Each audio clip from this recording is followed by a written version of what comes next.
Amis de Clash of Clans et de la French Family, bonjour, c'est Drynet. On se retrouve aujourd'hui pour une War Recap de 8ème de finale qui a opposé la SNT Elite à Titan Ghost War. Donc il fallait forcément un vainqueur et c'est SNT Elite par le score de 73 à 71 qui a gagné ce match. Donc on va regarder ce qu'il va y avoir au sommaire aujourd'hui. En premier lieu, on va avoir un gameplay sur un HDV11 Gangbang qui s'est fait plaisir sur Chacha, qui a fait un joli Tristar. Un deuxième gameplay donc sur un HDV9 avec Schno qui a attaqué Apocalypse Now. Je vais vous présenter que des Tristars cette fois, une jolie War Recap. Et enfin pour finir, donc un gameplay sur un HDV10 avec Fensucre qui a attaqué Monsieur le Fou. Voilà les amis, je vous ai présenté le sommaire. Sans plus attendre, on va attaquer les gameplays et on va essayer de décortiquer tout ça. Donc comme je vous le disais, sur le premier gameplay, on a une attaque sur un hôtel de ville de niveau 11 qui est vraiment pas mal avancé. Un joli hôtel de ville niveau 11 avec 3 séries de remparts concentriques. C'est vrai que c'est pas toujours évident à attaquer. Mais on va voir comment il se débrouille. Allez, on envoie un premier baby dragon pour effacer les bâtiments qui sont à l'extérieur du rempart pour éviter que la QH avec le gardien ne fasse le tour par l'extérieur. Donc on va essayer de faire péter la première série de remparts de façon justement à faire rentrer les héros avec les guérisseuses en soutien. De suite on enrage les guérisseuses pour pas perdre trop vite l'arène et pouvoir faire un maximum de clean sur le nord du village. Là on voit que les premières troupes du château de défense sortent, on les empoisonne forcément pour les ralentir.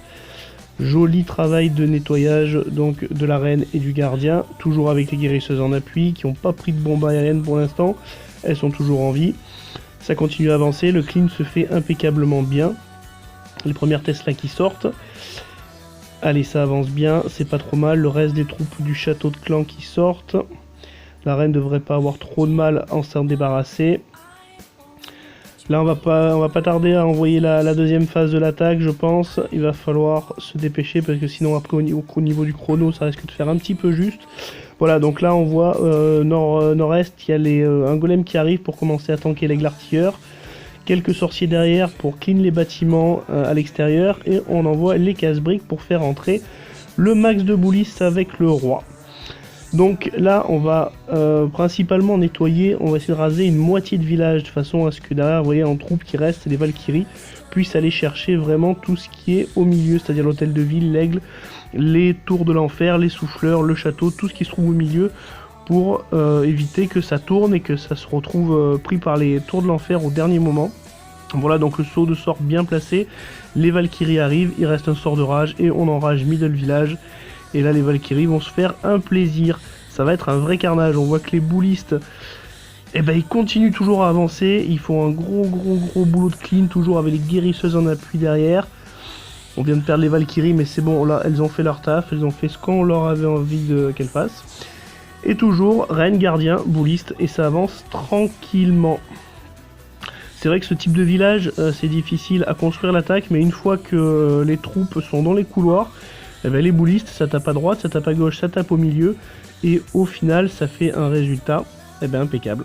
35 secondes à jouer, voilà, ça va le faire largement. Il reste encore énormément de troupes. La reine et le gardien sont full range. Voilà, on peut pas faire mieux. Un joli Tristar sur un HDV11. Surtout avec du bouliste parce que c'est quand même une troupe qu'on a plus trop l'habitude de voir en Tristar. On a plutôt l'habitude de voir un peu de l'aérien pour tripler maintenant les hôtels de ville de niveau 11. Mais là on voit que ça passe impeccablement bien. Et voilà. Allez, 2 bâtiments, le canon, l'extracteur d'élixir et c'est terminé. Bravo, super bien joué, gangbang, impeccable, joli perfect. Et donc là on va enchaîner directement avec le deuxième gameplay. Donc il va concerner un hôtel de ville de niveau 9. Donc c'est Apocalypse Now qui va se faire raser malheureusement malgré qu'il ait un super joli village, un joli design qui paraît être assez facilement un anti-3. Bien maxé, hormis le roi qui est de niveau 23, mais bon tout le reste est à fond les ballons. Donc on va regarder un petit peu ce que ça donne avec une attaque Go Oui Oui et bouliste. Je sais pas si vous avez l'occasion de voir, John a fait pas mal de vidéos sur ce type de composition. Et c'est vrai que ça fait pas mal de carnage. Regardez, on a une belle ligne de sorcières derrière qui va venir mélanger à des petits sorciers qui vont venir nettoyer rapidement les premiers bâtiments. avec les golems qui vont tanker directement sur les premières lignes de défense. Un sort de saut au milieu, uniquement pour pouvoir envoyer les héros et les boulistes qui se trouvaient dans le château de clan. L'essentiel étant de bien étaler les sorcières, de façon à ce que vous voyez, il y en a qui tournent en haut et en bas, de façon à nettoyer tous les bâtiments extérieurs, alors que le gros des troupes, c'est-à-dire les héros et les boulistes, vont faire un carnage au milieu du village. Un deuxième sort de saut pour passer la moitié du village, on voit que ça avance bien en randonnion. Regardez-moi ça, la quantité de squelettes qu'il y a, c'est incroyable, ça nettoie avec une facilité, c'est impeccablement propre. C'est vrai que cette composition maintenant sur les SGV9, ça lui laisse plus beaucoup de solutions de défense pour ces hôtels de ville qui malheureusement, avec des compositions comme ça, ils prennent cher. Hein. C'est malheureux pour eux, mais ils prennent cher. Regardez la quantité de troupes qui restent, c'est incroyable. Ça a l'air hyper facile à réaliser. Super belle attaque de la part de Schno. Là, il pouvait absolument rien faire. Et voilà, encore un perfect, 3 étoiles. C'est magnifique, super. Allez, tout de suite, on va passer sur le dernier gameplay. Je tiens quand même entre parenthèses à m'excuser parce que j'ai vraiment une voix sortie de derrière les fagots. Je viens de me frapper 2 jours de docteur. Antibiotiques, cortisone, je n'explique rien. Je suis vraiment à la ramasse. Allez, on va commenter ce dernier gameplay en essayant de faire au mieux. Un hôtel de ville de niveau 10, joli mur, bien avancé. Alors, qu'est-ce qu'on va voir comme attaque? Attaque bouliste et aérien derrière. Ça paye toujours ce genre de composition, hein, c'est pas encore démodé. Allez, les premiers baby dragons pour clean un petit peu les bords, de façon à ce que on va envoyer la raid avec le gardien et le roi, ça fasse pas tout le tour bêtement du village. Voilà, donc on voit que ça va rentrer bien à l'endroit où on voulait que ça rentre. Ça c'est super. On va envoyer les petits casse-briques pour faire une première ouverture dans le rempart, de façon à faire rentrer les boulistes qui arrivent juste derrière, en essayant d'aller chercher la première anti-aérienne, l'arc X qui est réglé en mode air-sol, et une tour de l'enfer si possible qui est réglée en mode solo. Le château de défense sort, on va l'empoisonner de façon à pouvoir vite l'éliminer. Voilà, il reste un petit baby dragon. On va essayer d'aller chercher l'hôtel de ville au passage. Impeccable, il est tombé. La reine commence à s'attaquer à la tour de l'enfer, appuyée par le grand gardien. Ça y est, la tour est tombée. Et derrière la phase 2, eh bien, on envoie tranquillement les molosses avec les petits ballons derrière.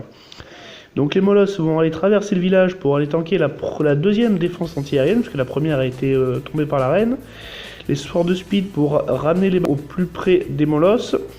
Voilà, on va squeeze la TDE, comme ça c'est plus problématique pour les ballons. On enrage juste au-dessus de la TDE pour vite la faire tomber.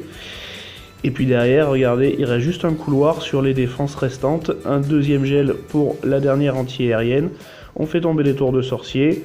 Suffisamment de roquets de lave pour assurer le grattage par derrière. Et voilà, rien à dire. C'est impeccable. Ferme sucre, pur sucre, impeccable.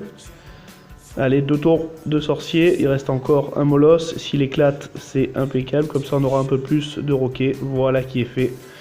Maintenant, c'est plus que du nettoyage. Il y a des boulistes qui sont encore un petit peu perdus au nord. Les mignons qui grattent, les roquets qui grattent.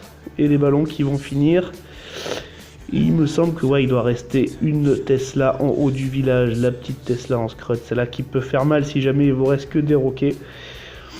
Celle-là, elle peut faire mal. Heureusement, il y a suffisamment de ballons. Ça va aller chercher ça. Allez, 10 secondes à jouer. La dernière Tesla. Les ballons s'en occupent. Superbe. Réalisé au poil. Bon positionnement. Bon timing. Impeccable, ferme sucre. Voilà les clasheurs, cette récap est maintenant terminée. Félicitations aux deux équipes et félicitations donc à SNT Elite pour sa qualification en quart de finale. Quant à moi, je vous dis à très bientôt pour de nouvelles War Recap. Allez, ciao!